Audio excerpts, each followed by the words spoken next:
시청자 여러분 안녕하십니까? 복지TV 뉴스입니다.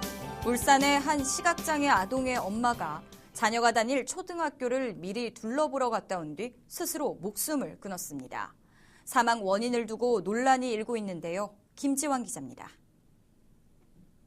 지난 3일 울산 북구에 사는 35살 김모 씨가 자신의 집에서 스스로 목을 매 숨졌습니다. 시각장애가 있는 7살 아들이 내년에 입학하게 될 초등학교를 미리 다녀온 다음 날이었습니다.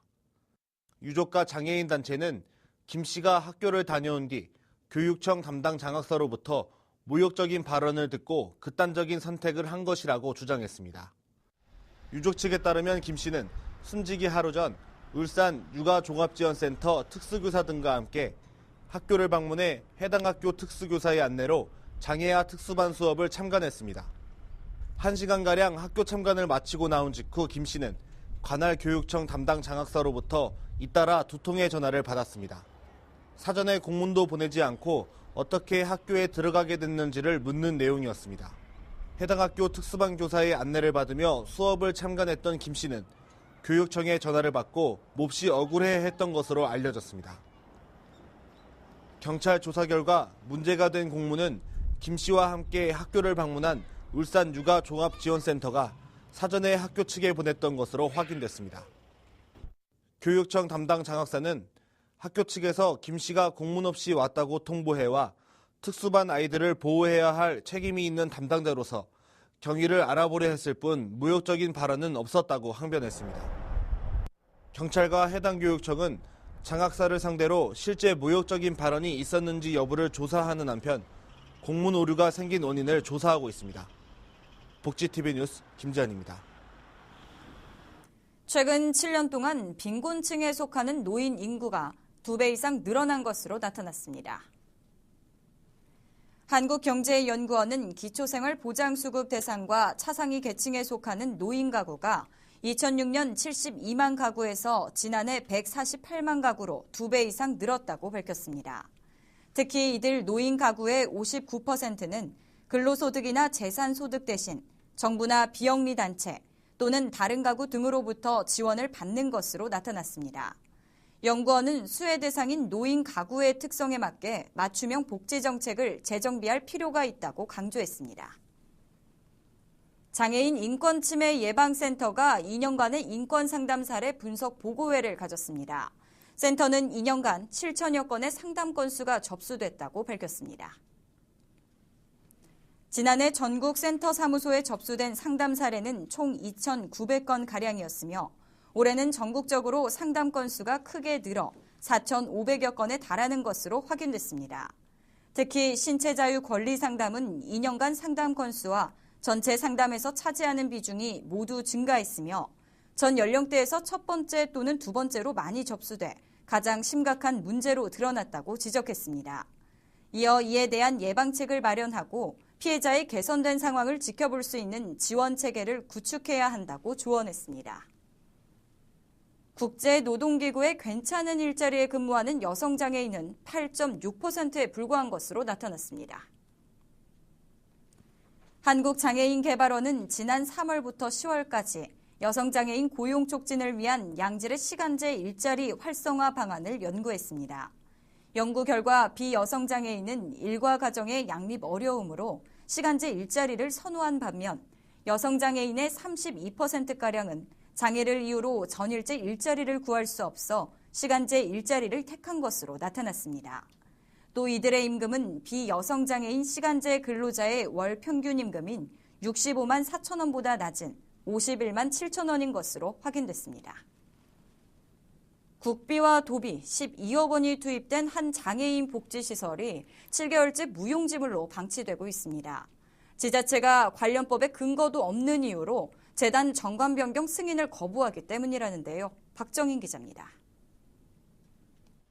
경기도 안성의 한 사회복지법인이 세운 지적장애인 거주시설입니다. 지상 3층 규모로 30명을 수용할 수 있습니다. 이 건물은 지난 4월 공사를 마무리했으나 지자체의 승인이 없어 운영조차 하지 못하고 있습니다. 국비와 도비만 12억여 원이 투입됐는데 7개월째 방치되는 셈입니다. 도로부터 개소 인허가를 득해야 개원을 해야 되겠는데 진지가 벌써 8개월이 지나고 있습니다. 그러나 공과금도 손실을 보고 있고 또 학생들도 기대했던 학생이 100여 명 이상의 학생이 좀 관심 갖고 있는데 한 명도 구제를 못하고 있는 것이 현실입니다. 경기도가 승인해주지 않는 이유는 복지재단이 2년치 운영비 10억 원을 마련하지 않았다는 것입니다. 재단 측은 관련법에 근거가 없는 월권이라고 주장하고 있습니다. 복지재단 측이 20억 원 상당의 토지를 대물로 내놓았는데 이마저도 거부하고 있습니다. 경기도는 장애인 거주시설을 운영하려면 많은 예산이 필요한데 재단이 운영비 마련 방안을 내놓지 않아 정관 변경을 승인하지 않은 것이라고 설명하고 있습니다. 재단 측은 도를 상대로 행정심판과 함께 행정소송, 손해배상 청구 소송을 제기하고 담당 공무원을 검찰에 고소할 계획입니다. 복지TV 뉴스 박정인입니다. 정보통신기술이 하루가 다르게 발전하고 있지만 역설적으로 장애인들은 더욱 소외되어 왔습니다. 신체적 불편 때문에 이런 기기들을 쓰기 어려운 탓이었는데요. 이러한 불편함을 보완해 장애인의 편리한 이용을 도우려는 움직임이 커지고 있습니다. 최원미 기자입니다.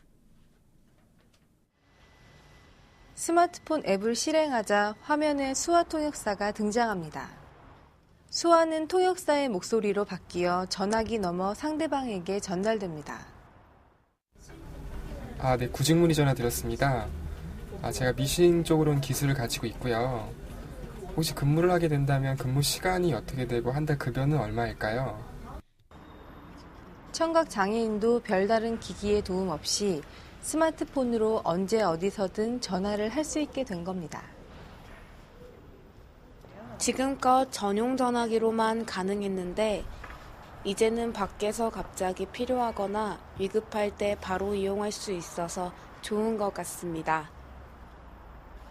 시각 장애인을 위한 음성 안내 TV 서비스도 출시됐습니다. 소리를 듣고 메뉴를 떠올릴 수 있어서 복잡하고 다양한 스마트 TV 기능을 혼자서도 실행 가능합니다. 저희가 준비한 이 플랫폼을 통해서 그들이 볼 수 있는 컨텐츠가 많아지면 일반인과 동일한 환경에서 TV를 보실 수 있을 거라고 생각을 합니다. 몸을 움직일 수 없는 장애인들도 컴퓨터를 쓸 수 있게 하는 안구 마우스도 개발됐습니다. 눈동자를 움직이면 마우스 커서가 알아서 이동하고 클릭도 할 수 있습니다. 생활을 편리하게 바꾸는 IT 기술이 장애를 가진 이들에게 더 큰 희망을 보여주고 있습니다. 복지TV 뉴스 최엄입니다. 지난 7월부터 시행된 광역버스 입석 금지 제도는 출퇴근 시간에 수요를 맞추지 못한다는 지적이 있었는데요. 승객들의 안전과 편의, 수요를 만족시킬 대안으로 나온 광역 2층 버스가 경기도와 서울을 오가는 3개 노선을 대상으로 시범 운행에 들어갔습니다. 김소영 기자입니다. 보통 버스보다 1m가량 큰 키에 바퀴축이 3개나 되는 광역 2층 버스, 일명 굿모닝 버스가 모습을 드러냈습니다. 1층은 기존 버스와 크게 다르지 않지만 계단을 따라 2층으로 올라가 보니 1층보다 많은 좌석이 있습니다. 기존 40인승 광역버스의 2배인 79인승으로 1회 운행만으로 기존 버스 2회 운행하는 효과를 볼 수 있는 겁니다. 도민들 출퇴근하시는데 행복하게 좀 편안하게 해드렸으면 좋겠는데 도입하게 되면 전혀 안전사고나 불편함 없이 운행할 수 있도록 잘 점검하겠습니다. 광역 2층 버스가 이달 8일부터 3주간 경기도와 서울을 오가는 3개 노선에서 시범 운행에 들어갔습니다. 승객 안전을 위해서 문이 완전 닫힌 다음에도 한 3, 4초가량 있어야 스타트가 된다고. 안전성은 있어요. 안 보이니까 막 되게 답답하고 그런 부분이 있는데 만약에 밀릴 때도 2층에 있으면 어디가 어느 정도 밀렸는지 다 보이기 때문에 좋을 것 같아요. 3주간 운행되는 노선은 7770번 노선과 M6117번, 8012번 등 3개이며 먼저 수원과 사당을 오가는 7770번은 8일 운행을 시작했고 이후 김포와 서울역, 남양주와 잠실역 등의 노선에서도 각각 5일씩 운행됩니다. 이 기간 동안 버스에는 일반 승객뿐 아니라 안전을 위해 공무원과 버스 업체, 정비사 등 안전관리자가 동승해 평가를 하게 됩니다. 이번에 사용된 차량은 일종의 시험용으로 3주간의 시범 운행 결과에 따라 경기도는 국토교통부와 최종 도입 여부를 결정하게 됩니다. 복지TV 뉴스 김소연입니다.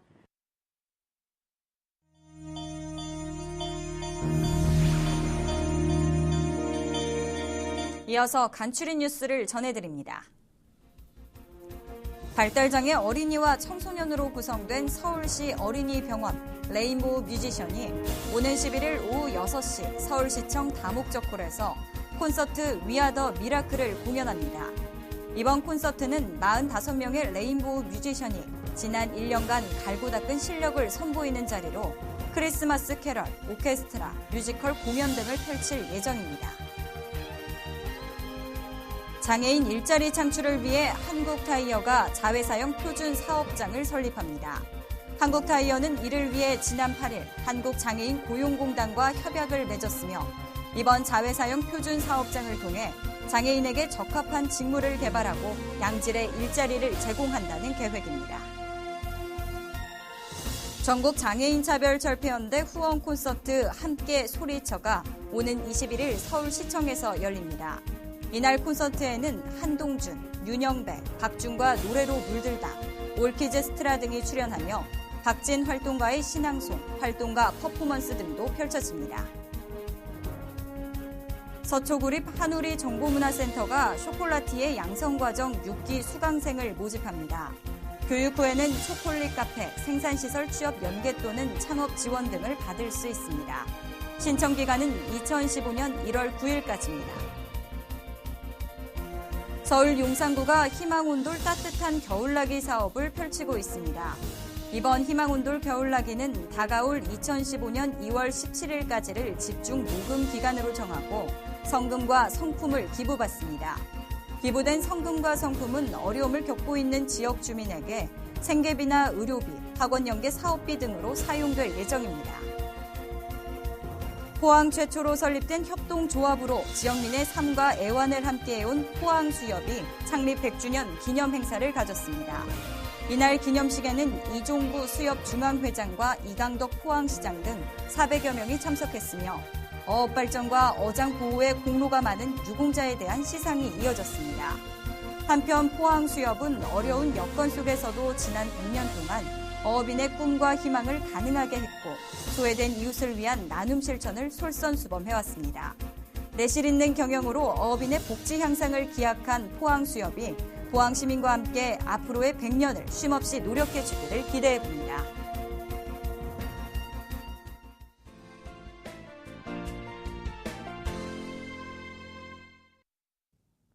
우리나라에는 약 30만 명의 발달장애인들이 있지만 이들에 대한 교육, 복지, 문화, 직업 등 적절한 대책이 부족해 복지의 소외계층으로 전락하고 있는 실정입니다. 특히 이들에 대한 직업재활은 아직도 초보 단계에 있어 다른 장애 영역의 취업률에 비해 10분의 1 정도입니다. 최근 발달장애인들의 직업재활을 위해 노력하는 기관들이 많아져서 발달장애인의 사회 진출에 밝은 전망을 주고 있습니다. 한 기관에서는 요양보호사 보조직무를 개발해서 일정 기간 훈련시킨 후 요양시설에 배치하는데 기대 이상으로 발달장애인들이 이 일을 잘하고 있다고 합니다. 또한 복지 일자리 사업과 특수학교나 초등학교 사서보조, 급식도우미, 기부 물품 관리 도우미 등 직무 개발로 발달장애인들의 사회 진출에 커다란 도움을 주고 있습니다. 하지만 이런 노력에도 불구하고 더 많은 발달장애인들이 직업재활의 기회조차 얻지 못하고 있습니다. 우리나라 등록장애인 250만 명 가운데 0세에서 16세까지 장애인 비율은 발달장애인이 약 67%가 되고 있어 이들에 대한 복지, 교육 등의 전생에 걸친 복지계획과 실천이 필요합니다. 특히 학령기를 지난 18세 이상의 발달장애인에 대한 복지나 교육, 직업정책의 미비는 가족과 사회의 부담을 심화시키고 있습니다. 이제 더 늦기 전에 이들에 대한 직업재활이 활성화되어 보호만 받던 입장에서 세금을 내며 당당히 자기 주권을 행사하는 사회인으로 변화시키는 노력을 해야 합니다. 정부와 지방단체, 공공기관 등을 대상으로 사무행정보조 업무와 학교나 공공도서관에서 사서보조 업무에 더 많은 자리를 만들어 발달장애인을 훈련시키고 배치해서 안정적이고 만족한 사회생활을 하도록 만들어야 합니다. 다른 장애 영역에 비해 직업적 중증 장애인인 발달 장애인들에게 일하는 기쁨을 주는 직종 개발이 계속되어야 합니다. 이야기가 있는 시간, 오늘의 영상입니다. 이번 시간은 전북의 복지TV 개건 기자인 박선호 기자가 보내온 이야기인데요. 함께 보시죠. 익산시 장애인 종합복지관이 한 기업의 봉사단체와 함께 지역 내 독거 및 저소득 재가 장애인 가정의 김장김치 나눔 행사를 진행하였습니다.